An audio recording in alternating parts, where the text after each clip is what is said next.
Welcome to the Defense Priorities video series reviewing the key developments in U.S. foreign policy in 2025 and what they could mean for the coming year. I'm Ben Friedman.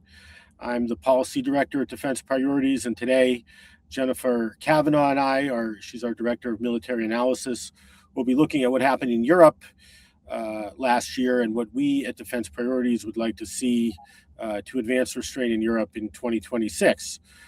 So Jennifer, we'll start with you. What do you think were the most important foreign policy events in Europe last year?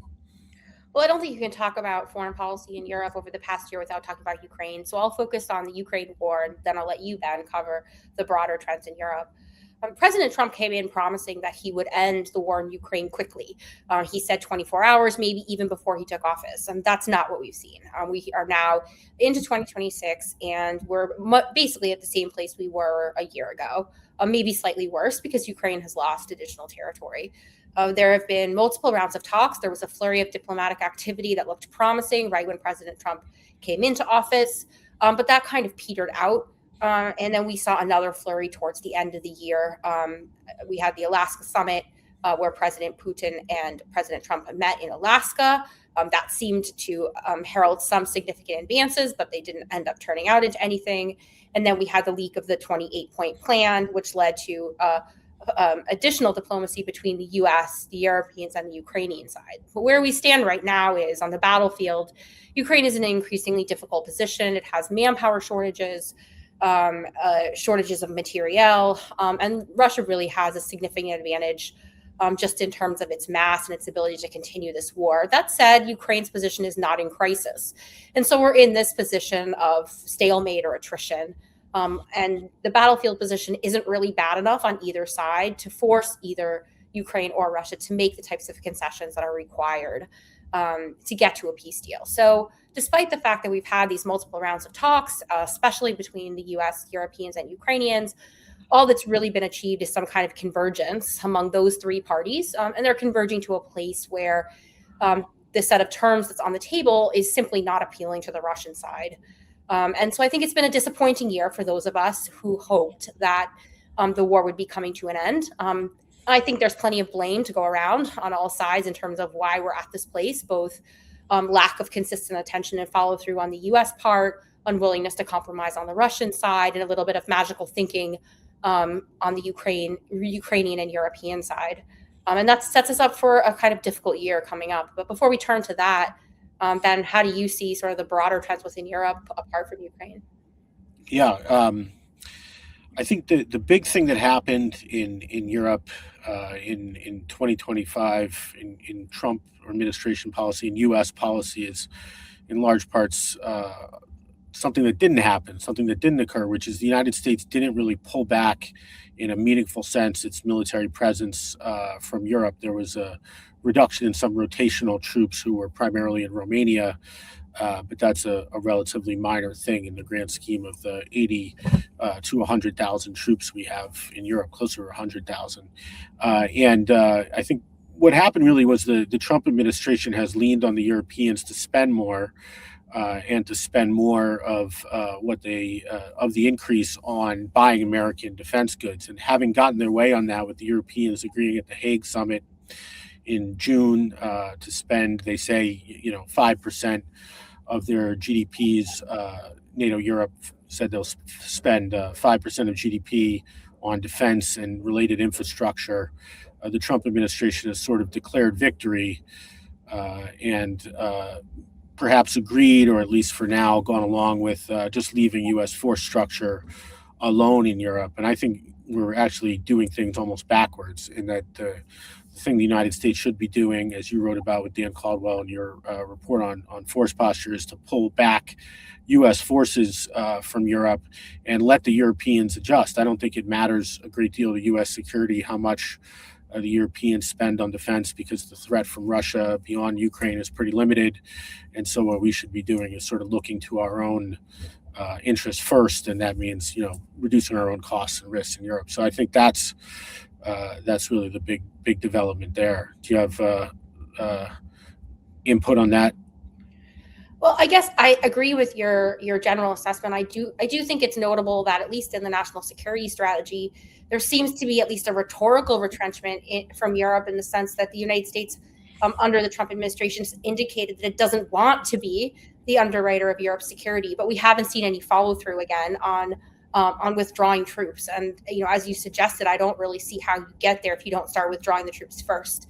The Europeans are never going to step up unless you require them to. But I wonder what you think are the obstacles to the Trump administration doing that. I can think of a few. I mean, one of them is the Ukraine war. I think they're hesitant to make big posture changes until that's resolved.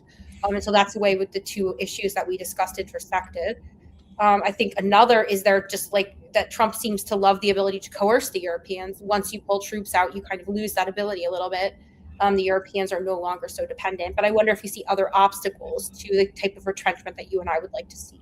Yeah, well, I do think that Ukraine is an obstacle, and you didn't really talk about security guarantees much, but I mean, this idea that we're going to give security guarantees to Ukraine, which is not going to happen because the Russians won't go along with it in a peace deal, but the idea that we will, I think creates added pressure for the United States to be at least present in Europe and sort of getting along with the Europeans so that we can all contribute to this post-war peace in Ukraine. But the bigger factor, I think, is just the kind of style of President Trump and what Barry Posen back in the first Trump administration called a grand strategy of illiberal hegemony, where rather than challenging U.S. hegemony or dominance in any theater, certainly including Europe, Trump seems to want to extract higher rents for it. And in some ways, it's almost the end in itself. We're not reducing presence, gaining more spending from Europeans so that we can reduce presence under Trump so much as just kind of declaring victory and saying, look, see how I've gotten a better deal, even if it's not clear what end that delivers. So I think, really it's kind of unsurprising that this is the way Trump has gone. Of course, there's obstacles coming from Congress and the foreign policy establishment, and a lot of the people that we call the blob, who are it's anathema to them to even take a few troops out of Europe. So that resistance, which exists in both parties, God knows, is there as well. But it really, I think, starts with Trump. Yeah, I agree with that. So maybe on that note, we should kind of turn to 2026 and what we would like to see or what we expect to see. I mean, for me in Ukraine, I think what I would like to see and what I expect to see are very different. I expect to see that the biggest driver of diplomacy will not be U.S. efforts, but rather what happens on the battlefield. And I think that given the sort of failure to drive talks forward over the first year, most likely next steps are that the war will continue until such point at which the battlefield balance of power has changed enough that one or both sides see it in their advantage to actually sit down and have serious negotiations. And in my work, I talk a lot to parties on all sides of this conflict, and there's a sense among pretty much everyone that these aren't even the real talks, that the real talks are yet to come. And so that suggests a good bit more of kind of stalemate before we actually get to any kind of real diplomacy. It's still possible that the war might end in 2026, but it will end because both sides decide that they are either exhausted or a deal is better than continuing to fight. I think that's unfortunate for both sides because I think that the deal, every day that we don't make a deal, the terms on the table get worse for the Ukrainians because they're losing leverage. And at this point, I think the same is true for Russia. Even though their battlefield gains are increasing, the appetite in the United States for some kind of political deal that gives Russia what it wants on things like European security, U.S. force posture in Europe, the economic terms, I think those get worse. So I think for everyone, it's bad that this is what I expect to see.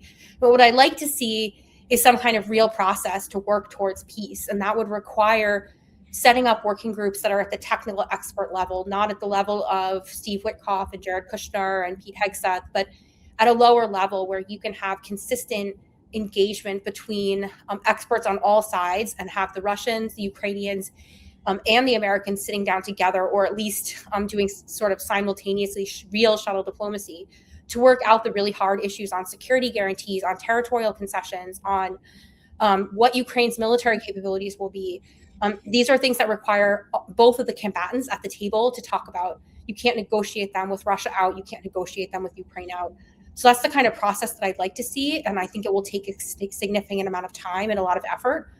The reason I'm not confident that it happens is because, number one, I think the administration in the U.S. currently has a different idea of what diplomacy should look like, also lacks the bandwidth and the patience for this type of process. Yeah, I mean, I think your paper on armed neutrality, which we published not long ago, is a good starting point. And that has to be, I think, part of any formula for a peace in Ukraine.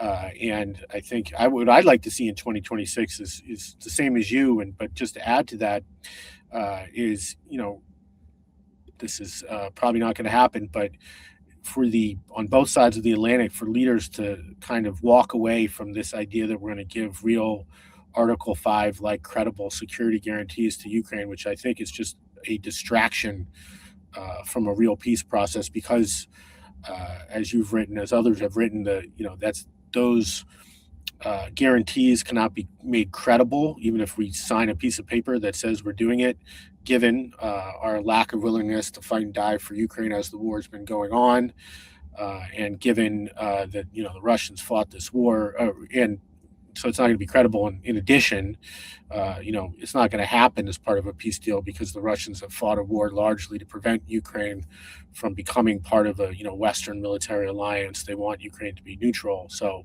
I think it's just been a kind of a diversion and an obstacle to peace. And I hope leaders on both sides will move away from that. Unfortunately, the Trump administration in recent months has been seemingly, at least rhetorically, going in the opposite direction. On Europe, more broadly, I think I've already said in large parts what I hope will happen, which is that the United States stops sort of saying, look, we're going to do a deal where we stick around and the Europeans, do more on defense, and say, we're not bargaining, we're going to start leaving. And it can be a plan.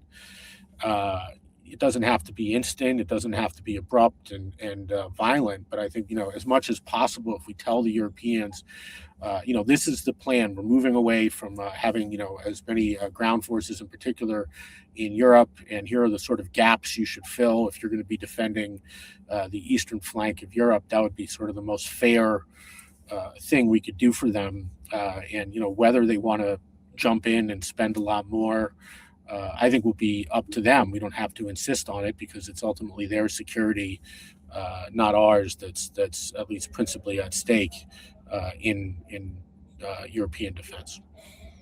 Yeah, I would definitely agree. Except I think I may be a little bit more extreme than you in that I would like to see some forces come home in the next year.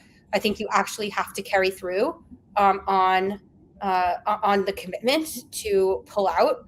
If you want Europe to actually continue to build up. I mean, there have been some signs of progress in Europe, but I think you lose them if you don't actually make meaningful steps to pull back. I think the security guarantee issue is actually tied into this. You can't make Article 5 type guarantees to Ukraine and then pull forces out, because an Article 5 guarantee is already not credible. And if you start pulling forces out of Europe, it's even less credible. So actually the Article 5 guarantee works against sort of the broader goals in Europe as well. So I think that this would be really important. I would also like to see significant efforts to begin the sort of burden shifting of institutional responsibility within NATO. And that would mean having real discussions about what it looks like to have a European SACEUR. That's going to be a time-consuming process too, because it deals with control of U.S. nuclear weapons and things like that will have to be worked out. But I think it's time to start that conversation as well. It's clear the Trump administration has a different view of what the NATO commitment means than maybe the Biden administration, but you have to start institutionalizing that if you want it to stick after Trump leaves.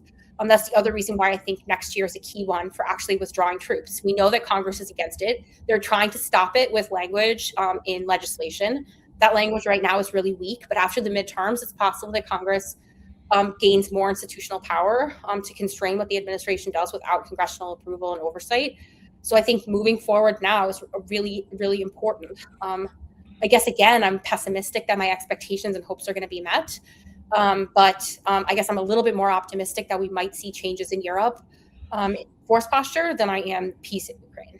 Yeah, and I think also to add to that, just it would be great to see a move away from this insistence on buying American, which I think undermines buying American defense goods, which I think undermines European moves towards strategic autonomy and kind of building the politics they need if they're going to sustain higher defense spending, if that's ultimately what you want. So I think that, that's kind of part of accepting, letting them spend more on defense and build their own defense products to a greater extent and not buy ours. Part of accepting kind of a more independent and capable Europe from a military perspective. Yeah, I agree 100%. I mean, I think, pulling back comes with consequences, and one of them is, maybe lost defense sales and lost influence. But I think you and I agree that the benefits to the United States of a reduced posture in Europe way exceed any costs that come with it. Yeah. Okay. Well, thanks, Jennifer. And with that, we'll wrap up.